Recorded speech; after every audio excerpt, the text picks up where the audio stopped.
में कोई संदेह नहीं है। पर इस प्रोजेक्ट के ऊपर आप चुप्पी देखिए इकोसिस्टम की, बॉलीवुड की। कहीं पर कोई इसके बारे में चर्चा नहीं कर रहा, क्योंकि वो भी जानते हैं कि ये तो उनके ही इकोसिस्टम को एक्सपोज करने वाली फिल्म है, उनकी ही प्रोपेगेंडा फिल्मों के एजेंडाज को ध्वस्त करने वाली ये फिल्म हमें लग रही है। ऑब्वियसली कागज़ 2 में कोई बहुत, जो मैंने अभी इतनी सारी बातें कही कि सीए विरोध के नाम पर देश को जलाना, या किसानों की आड़ में किस प्रकार से टूल किट गैंग एक्टिव हुई थी, या लिंचिस्तान घोषित करने के लिए जो अलग अलग आंदोलन हुए, या बॉलीवुड के कई सारे बड़े बड़े सेलिब्रिटीज़ ने भारत कैसे इंटॉलरेंट हो गया है ये कहकर उस आग में और ज़्यादा घी डालने का काम उस समय किया था, नॉट इन माय नेम के झंडे लेकर के ये कैसे बाहर आए। राम राम कर सकें ना, राम राम। जा गार्गी बोलवता येते, जा त्यांच्याकडे खेळ, मी ते इथून व्हिडिओ काढून आलो, जा चक्कर मारून येतो।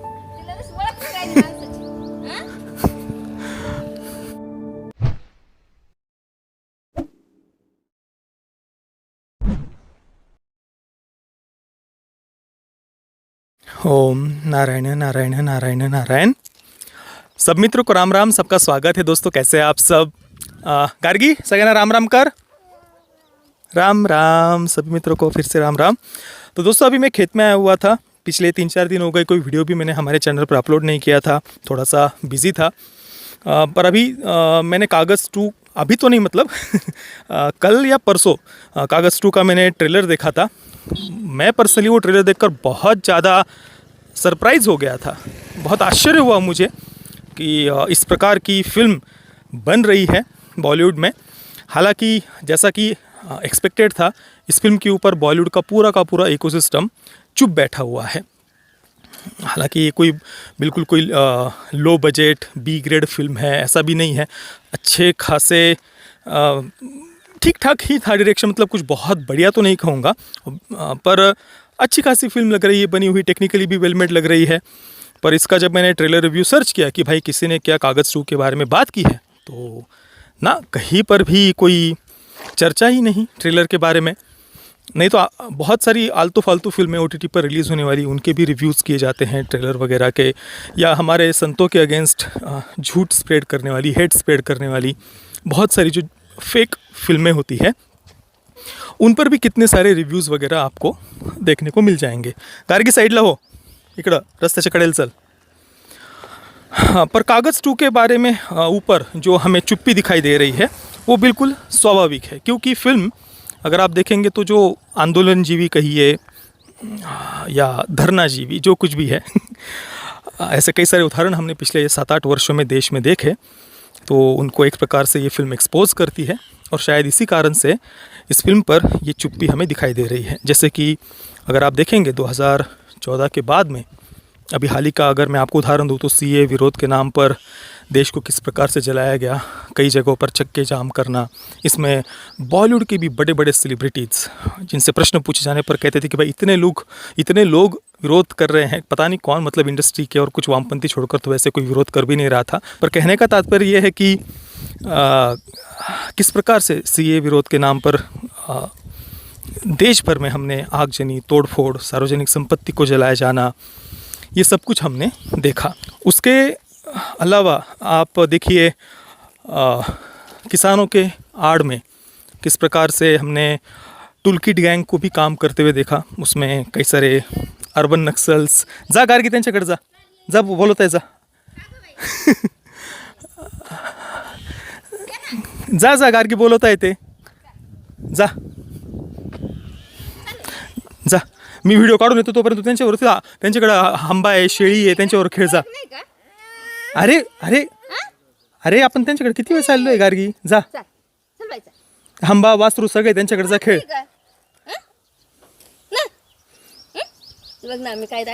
त्यांच्याकडे खेळ, मी ते इथून व्हिडिओ काढून आलो, जा चक्कर मारून येतो।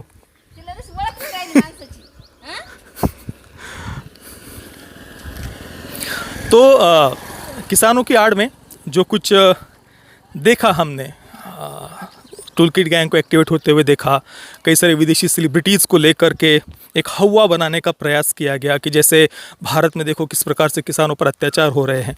हालांकि आड़तियों के बंधन से, जाल से मुक्त करने का ही प्रयास किया गया था। जो किसान कानून लाए गए थे, परंतु क्या क्या नहीं हुआ उस समय, क्योंकि वामपंथी या लेफ्टिस्टों का, वामपंथियों का इकोसिस्टम चाहता ही नहीं कि किसान मुक्त हो उनके बंधन से, जाल से। वो तो गुलाम बना करके रखना ही चाहते हैं ना। और जो विरोध प्रदर्शन हुए थे किसानों की आड़ में, उसमें हमने कई सारे जो नक्सलवाद के आरोपी, कई सारे अर्बन नक्सल्स जिन पर केस भी चल रहे हैं, कुछ जेल में भी है, उनका तक समर्थन वगैरह सब कुछ हमने देखा। या फिर 2014 के बाद में भारत को लिंचिस्तान सिद्ध करने के लिए भी कई सारे अलग अलग जगहों पर आंदोलन आपने देखे। नॉट इन माई नेम के झंडे लेकर के बॉलीवुड के भी कई सारे सेलिब्रिटीज़ सड़कों पर बीच बीच में उतरे थे 2014 के बाद में, याद करिए। जैसे कि ट्रेन में सीट के ऊपर से भी झगड़ा हो जाए तो भी हमने देखा कि उसको भी हिंदू विरोध स्प्रेड करने के लिए, या भारत में कैसे लिंचिस्तान एक प्रकार से बन गया है माइनॉरिटीज़ पर, या इस्लामोफोबिक है भारत कितना, इस प्रकार की बातें स्प्रेड करने के लिए सीट के ऊपर से झगड़ों का भी उपयोग किया गया। इसके अलावा अलग अलग राज्यों में अगर आपने देखा होगा 2014 के बाद में कई सारे आंदोलन देखे अलग अलग समाजों के। हालांकि हमारे देश के जो वामपंथी तथाकथित सेक्युलर राजनेता है, जो बाहरी दिखावा करते हैं गरीब किसान मजदूर इनके अधिकार की बात करने का, इन्होंने ही सबसे ज़्यादा नुकसान गरीब किसान और मजदूर इनका किया है। बस अपने राजनीतिक स्वार्थ के लिए पॉलिटिकल टूल के रूप में इनका ये केवल यूज़ करते हैं, उपयोग करते हैं। उनके हाथ में हथियार पकड़वा कर अनारकी, अराजकता स्प्रेड करने के लिए ये अपने राजनीतिक स्वार्थ के लिए उनका उपयोग करते हैं। और ये वामपंथी और तथाकथित सेक्युलर पॉलिटिशियंस कभी चाहते ही नहीं है कि हमारे देश के गरीब किसान मजदूर कभी भी मुख्य धारा में आ पाए, उनका कभी विकास हो पाए। ये तो चाहते हैं कि वे हमेशा गरीब बने रहे, और इसी कारण से कभी भी उनके विकास की कोई बात हो या उसको लेकर कोई कानून आए तो इनसे ये सहन नहीं होता, हजम नहीं होता। कारगी इकडे चल। और आपने यहाँ देखा होगा कई बार ऐसे ये जो भ्रष्टाचारी राजनेता होते हैं इन पर कार्रवाई भी होती है, तो ये अपने कुछ समर्थकों की द्वारा बंद बुलवाना, बंद कर देना। आपने कागज़ 2 में वो डायलॉग भी सुना होगा, अनुपम खेर कोर्ट में दलील देते हुए कहते हैं कि बंद की ये जो पॉलिटिक्स है, बंद की ये बंद करनी होगी। भ्रष्टाचारी राजनेताओं पर कोई कार्रवाई होती तो उसको लेकर के बंद करवाए जाते हैं। या फिर यही आंदोलन जीवी, इसमें बहुत सारी फंडिंग्स भी होती है। बड़े बड़े जो आंदोलन होते हैं बाहर से कैसे टूल किट गैंग काम करती है, ये भी हमने देखा। तथाकथित पर्यावरणवादी ग्रेटा को लेकर के, या और भी कुछ सेलिब्रिटीज़ वगैरह विदेशी, तो ये सब कुछ 7-8 वर्षों में हमने देखा। और इन बातों को और ज़्यादा हवा देने का काम ही बॉलीवुड ने हमेशा से किया है। आप देखिए ऐसी ही फिल्में, ऐसी ही वेब सीरीज़, उनके माध्यम से नक्सलियों को ग्लोरीफाई करना, अनारकी, अराजकता को ग्लोरीफाई करना, इस प्रकार का कंटेंट हमेशा से बना है। और इस कंटेंट को ऑब्वियसली वामपंथी फिल्म मेकर्स क्राफ्ट के ऊपर उनकी पकड़ बहुत अच्छी है, टेक्निकली एक्सट्रीमली वेल मेड वो ये सारी फिल्में बनाते भी हैं। तो ऐसा कंटेंट उसे लगातार प्रमोट भी किया जाता है, उसको उन फिल्म मेकर्स को बढ़ावा भी दिया जाता है। ऐसे प्रोजेक्ट्स के साथ में बड़े बड़े OTT प्लेटफॉर्म्स भी आते हैं और उनको वो फंड भी करते हैं। पर अगर आप देखेंगे कि कागज़ 2 जैसी फिल्म आती है, ट्रेलर रिलीज़ होता है, एक्टिंग बहुत बढ़िया है, ऑब्वियसली प्रोडक्शन वैल्यू और ज़्यादा यहाँ पर बेटर हो सकती थी, इसमें कोई संदेह नहीं है। पर इस प्रोजेक्ट के ऊपर आप चुप्पी देखिए इकोसिस्टम की, बॉलीवुड की, कहीं पर कोई इसके बारे में चर्चा नहीं कर रहा, क्योंकि वो भी जानते हैं कि ये तो उनके ही इकोसिस्टम को एक्सपोज करने वाली फ़िल्म है, उनकी ही प्रोपेगेंडा फिल्मों के एजेंडाज़ को ध्वस्त करने वाली ये फिल्म हमें लग रही है। ऑब्वियसली कागज़ 2 में कोई बहुत, जो मैंने अभी इतनी सारी बातें कही, किसी ये विरोध के नाम पर देश को जलाना, या किसानों की आड़ में किस प्रकार से टूल किट गैंग एक्टिव हुई थी, या लिंचिस्तान घोषित करने के लिए जो अलग अलग आंदोलन हुए, या बॉलीवुड के कई सारे बड़े बड़े सेलिब्रिटीज़ ने भारत कैसे इंटॉलरेंट हो गया है ये कहकर उस आग में और ज़्यादा घी डालने का काम उस समय किया था। नॉट इन माई नेम के झंडे लेकर के कैसे बाहर आए, या अलग अलग समाज के आंदोलनों को कैसे करवाया गया, हुए बहुत सारे 2014 के बाद में हमने देखे। और बाकी कई सारे संगठन उनके द्वारा। ये तो पिछले 6-7 वर्ष में हमने अभी कमी देखी है, नहीं तो पहले तो भाई कहीं पर भी कोई विकास कार्य या कोई भी उद्योगपति हो, या मुंबई में आप देख लीजिए जो मिल कामगार है उनके क्या हालात इन वामपंथियों ने किए। पश्चिम बंगाल में उद्योग धंधों के हालात क्या हुए आप देख लीजिए। इनकी आड़ में भी यही मज़दूरों को भड़काकर, उकसाकर, उनके द्वारा आंदोलन करवाकर बड़ी बड़ी इंडस्ट्रीज़ को इस देश में बंद करवाया गया। इसमें चीन का भी काफ़ी इन्फ्लुएंस है, और वामपंथी तो चीन को अपना सर्वस्व मानते ही है, उसके एजेंडा पर ही काम करते हैं। अभी 2-2.5-3 वर्ष पहले आप देख लीजिए कर्नाटका में जो पहला आईफोन प्लांट था, उसमें भी इसी प्रकार से आंदोलन, तोड़फोड़, आगजनी करके किस प्रकार से उस पूरे प्लांट को ध्वस्त किया गया, यही आंदोलन। तो इसमें चीन का भी बहुत बड़ा स्वार्थ है। पर आप देख लीजिए चीन की अर्थव्यवस्था, उसके हालात क्या है और भारत सबसे ज़्यादा उभरती हुई अर्थव्यवस्था बनकर सामने आ रहा है। और ये नेतृत्व देश में जो हम देख रहे हैं, सही पॉलिसीज़ लेने का परिणाम क्या होता है। पर कहने का तात्पर्य यह है कि ये सब कुछ आज तक हमने देश में देखा कि देश कभी भी आगे ग्रो ना कर पाए, हमेशा पिछड़ा हुआ ही बना रहे, इसके हर संभव प्रयास हमेशा से हुए हैं।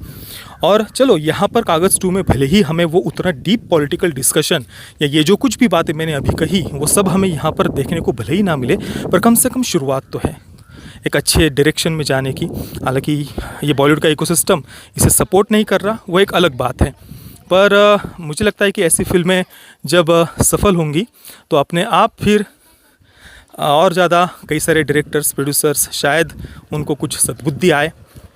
ऐसी कोई अपेक्षा मेरी है नहीं, परंतु सही डायरेक्शन में सही फिल्म मेकर्स को, सही प्रोड्यूसर्स को सामने लाना भी उतना ही ज़्यादा आवश्यक है। देखते हैं कागज़ 2 कैसी होती है। कोई डीप पॉलिटिकल डिस्कशन वगैरह तो मेरी ऐसी कोई अपेक्षा है नहीं, परंतु सब्जेक्ट मुझे अच्छा लगा, एक अलग नया जो आवश्यक भी था। तो जब फिल्म रिलीज़ होगी तो जल्द से जल्द मैं इसका रिव्यू करने का प्रयास करूंगा। बाकी आपके इस ट्रेलर पर क्या विचार है? सतीश कौशिक जी की अंतिम फिल्मों में से ये एक है। अनुपम खेर, दर्शन कुमार आदि भी हमें यहाँ पर दिख रहे हैं। परफॉर्मेंसेस ऑब्वियसली बढ़िया है, डायरेक्शन या प्रोडक्शन वैल्यू वहाँ पर थोड़ी सी कमी हमें दिखाई दे रही है, पर ठीक है, मुझे ओवरऑल ट्रेलर पसंद आया। आपके विचार मुझे आप नीचे कमेंट में अवश्य बताना। और आप सभी मित्रों का ये वीडियो देखने के लिए सब बहुत बहुत धन्यवाद। गार्गी एक बार परत राम राम कर सगळ्यांना राम राम। चलिए मित्रों, बहुत बहुत धन्यवाद। जय श्री राम, वंदे मातरम।